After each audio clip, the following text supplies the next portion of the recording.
బంగ్లాదేశ్ సంక్షోభంపై స్పందించారు supreme court chief justice DY Chandrachud. బంగ్లాదేశ్లో జరుగుతున్న పరిణామాలను చూస్తుంటే స్వేచ్ఛ ఎంత అవసరమో అర్థమవుతుందన్నారు. స్వాతంత్ర్యం, స్వేచ్ఛను ఇప్పుడు అందరూ ఈజీగా తీసుకుంటున్నారన్నారు. కానీ గతంలో బ్రిటిష్ పాలనను గుర్తు చేసుకుంటే స్వేచ్ఛ ఎంత గొప్పదో అర్థమవుతుందన్నారు సుప్రీంకోర్టు ప్రధాన న్యాయమూర్తి DY Chandrachud. I was reading a beautifully written piece by a noted Carnatic vocalist, Chitra Sri Krishna, and the title of the piece is Songs of Freedom. The idea of liberty is woven into the fabric of Indian poetry. And what I'm going to share with you is something that I imbibed this morning and which I have of course known of all through the years.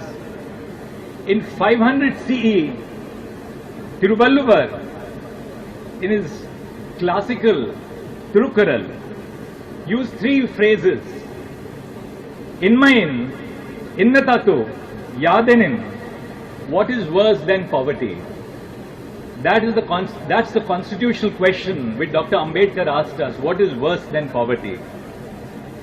In the 12th century, Akka Mahadevi used two words.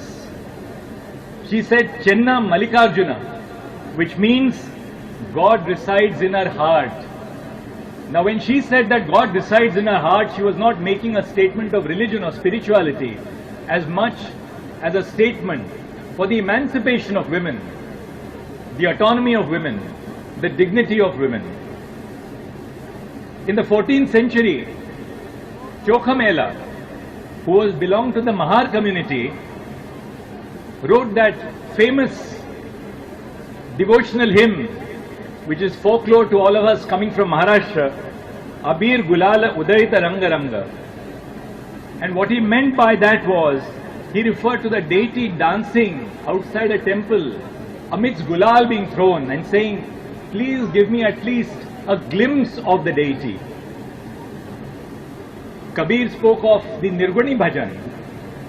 And then, much later, Gurudev Rabindranath Tagore referred to Khonchor Paki Chilo, the conversation between two birds, when one asked the other, would you prefer the security of being caged to the uncertainty of